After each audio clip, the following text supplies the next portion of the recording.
जय श्री कृष्ण, जय श्री राम। श्रीमद् भागवत के पंचम स्कंद में आपका स्वागत है। अब तक हमने जाना कि स्वयंभू मनु और शत्रुपा के 5 संतानें उत्पन्न हुई थी, जिनमें से 3 पुत्री और 2 पुत्र थे। देवहूति, आकुति और प्रसूति ये 3 पुत्रियां थीं और उत्तानपाद और प्रियव्रत ये उनके 2 पुत्र थे। अब तक हम लोगों ने तीनों पुत्रियों के बारे में और उत्तानपाद के बारे में जान लिया। आज अब हम प्रियव्रत चरित्र सुनेंगे। पंचम स्कंद की शुरुआत में परीक्षित के पूछे जाने पर सुखदेव जी महाराज उन्हें प्रियव्रत चरित्र सुनाते हैं। वे कहते हैं कि प्रियव्रत जो है वो नारद जी के शिष्य थे। नारद जी के शिष्य होने की वजह से बचपन से ही उन्हें अध्यात्म की शिक्षा मिल चुकी थी। उन्हें परमार्थ तत्व का बोध हो चुका था और वे निरंतर भगवान की भक्ति में लीन रहते थे। तब उन्हें उनके पिता मनु ने आज्ञा दी कि अब आप गृहस्थ आश्रम में प्रवेश कीजिए, विवाह कीजिए और इस संसार को चलाइए और आप इन संसार में राजा भी बनिए, क्योंकि आप सक्षम हैं, आपको सभी विद्याएं प्राप्त हैं, तो आप सक्षम हैं कि आप राजा बने। प्रियव्रत ने बहुत सोचा कि अगर मैं राजा बना, अगर संसार में प्रवेश किया तो सारी मेरी भक्ति मैं भूल जाऊंगा, परमार्थ तत्व को भूल जाऊंगा। इसलिए उन्होंने इनकार कर दिया। अब इनकार करने पर, अस्वीकार करने पर मनु ने ब्रह्मा जी से बात की। महाराज मनु ब्रह्मा जी से मिले, तब ब्रह्मा जी ने उनसे कहा कि ठीक है, मैं बात करता हूँ। तब फिर एक बार नारद जी और प्रियव्रत और स्वयंभू मनु जब एक बार एक साथ बैठे थे, तब ब्रह्मा जी और सभी देवता गणों के साथ में, गंधर्वों के साथ में, किन्नरों के साथ में, सबके साथ में वे वहाँ पर प्रकट हुए।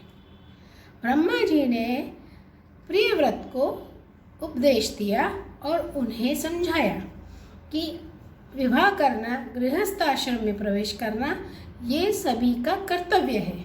आप अपने कर्तव्य से मुंह नहीं मोड़ सकते। और उन्होंने उनको बहुत समझाया।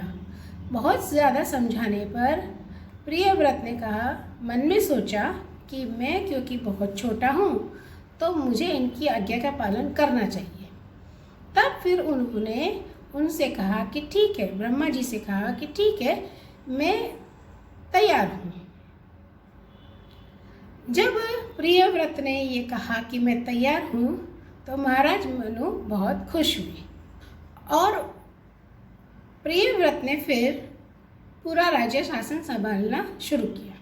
वे कुशल तो थे ही, तो वे बहुत ही पराक्रमी साबित हुए। इसके बाद तदंतर उन्होंने प्रजापति विश्वकर्मा की पुत्री बहिष्मति से विवाह किया और उन्हें 10 पुत्र प्राप्त हुए। उनके नाम हैं आग्निद्र, इदमजिह्वा, यज्ञबाहु, महावीर, हिरण्यरेता, घृतपृष्ठ, सवन, मेधातिथि, वितिहोत्र और कवि। ये सभी नाम आग्निक के भी हैं और ये सभी जो पुत्र हैं उनके, वे सब शीलवान, गुण, कर्मनिष्ठ, रूपवान और पराक्रमी थे। इनमें से कवि, महावीर और सवन ये 3 नैष्ठिक ब्रह्मचारी हुए और इन्होंने संन्यास ग्रहण किया। बाल्यावस्था से इन्हें आत्मविद्या का अभ्यास शुरू हो गया था। वे आत्मविद्या का अभ्यास करते थे, इसीलिए उन्होंने फिर बाद में जाकर के संन्यास लिया। महाराज प्रियव्रत की दूसरी पत्नी से उन्हें 3 पुत्र प्राप्त हुए। उनके नाम हैं उत्तम, तमस और रैवत। ये तीनों आगे जाके इन्हीं तीनों मनवंतरों के अधिपति हुए और कवि आदि पुत्र 3 पुत्र निवृत्त हुए और उनके निवृत्त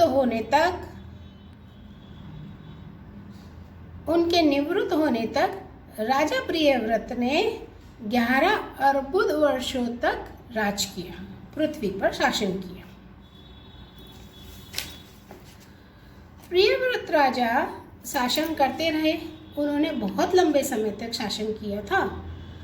अब एक बार क्या हुआ, उन्होंने गौर किया कि भगवान सूर्य इस सुमेरु की परिक्रमा करते हुए जब घूमते हैं तब पृथ्वी की एक ओर ही उजाला होता है, दूसरी ओर अंधेरा होता है। तब उन्होंने सोचा कि जिस ओर अंधेरा होता है, अंधकार होता है, उस ओर मैं उजाला लाने की कोशिश करूँगा। तब वे अपने ज्योतिर्मय रथ पर बैठ करके सूर्य के पीछे पीछे चलने लगे और उनका पीछा करते करते उन्होंने 7 चक्कर लगाए। और उन्होंने जैसे 7 चक्कर लगाए तो जो पहिए जो थे, पहियों से जो रास्ता बना वे 7 समुद्र बने और 7 समुद्र के आगे जो जगह थी वे 7 द्वीप बने, सप्तद्वीप और 7 समुद्र। सप्तद्वीप के नाम हैं जम्बूद्वीप, लक्षद्वीप, शालमल द्वीप, कुशद्वीप, कौंच द्वीप, शाकद्वीप और पुष्कर द्वीप। और इनके चारों ओर जो 7 समुद्र हुए वे हैं खारे जल, ईख के रस, मदिरा, घी, दूध, मट्ठे और मीठे जल से भरे हुए ये द्वीप हुए। जो 7 द्वीप हैं उसके चारों ओर ये 7 समुद्र हैं। ये जो 7 समुद्र हैं वो खाइयों के समान हैं और इनके चारों ओर द्वीप हैं, मतलब कि द्वीप और उसके चारों ओर समुद्र, फिर दूसरा द्वीप, फिर उसके चारों ओर समुद्र। इस तरह से 7 द्वीप हैं और उनके चारों ओर 7 समुद्र हैं। महाराज प्रियव्रत ने अपने जो 7 पुत्र थे, 10 पुत्र में से 3 पुत्र ने तो संन्यास ले लिया था, बचे 7 पुत्र। तो उन 7 पुत्रों को ये 7 द्वीप उन्होंने उनको दे दिए। उन्होंने आग्निद, इदमजिह्व, यज्ञबाहु, हिरण्यरेता, घृतपृष्ठ, मेघातिथि और वितिहोत्र में से क्रमशः एक एक को जम्बू आदि द्वीप दे करके उनको उनका राजा बनाया। उनको एक कन्या भी थी जिसका नाम था ऊर्जस्वती। ऊर्जस्वती का विवाह शुक्राचार्य से किया और उन्हें एक पुत्री प्राप्त हुई जिसका नाम है देवयानी। परम आराध्य श्री हरि की कृपा से प्रियव्रत ने अपना जीवन खूब जिया और फिर अंत में अपना राज्य जो है वो अपने पुत्रों में बांट दिया और फिर वे आगे संन्यास लेकर के वैराग्य धारण करके भगवान की स्तुति और उनकी लीलाओं का गुणगान गाने लगे और वे परलोक धाम सिधार गए। यहाँ पर दिया है कि महाराज प्रियव्रत के विषय में एक लोकोक्ति प्रसिद्ध है, मैं वह आपको पढ़ के सुनाती हूँ। राजा प्रियव्रत ने जो कर्म किए उन्हें सर्वशक्तिमान ईश्वर के सिवा और कौन कर सकता है। उन्होंने रात्रि के अंधकार को मिटाने का प्रयत्न करते हुए अपने रथ के पहियों से बनी हुई लीकों से ही 7 समुद्र बना दिए। प्राणियों के शुभ हित के लिए उन्होंने द्वीपों के द्वारा पृथ्वी के विभाग किए और प्रत्येक द्वीप में अलग अलग नदी, पर्वत और वन आदि से उसकी सीमा निश्चित कर दी। ये भगवत भक्त नारद आदि के प्रेमी भक्त थे। उन्होंने पाताल लोक के, देवलोक के, मर्त्यलोक के तथा कर्म और योग की शक्ति से प्राप्त हुए ऐश्वर्य को भी नरक तुल्य समझा था। ये था प्रियव्रत का चरित्र। आज की कथा आपको कैसी लगी कृपया कमेंट करके ज़रूर बताइएगा। आगे हम उनके पुत्र अग्निद्र का चरित्र पढ़ेंगे। तब तक के लिए आप सभी का धन्यवाद।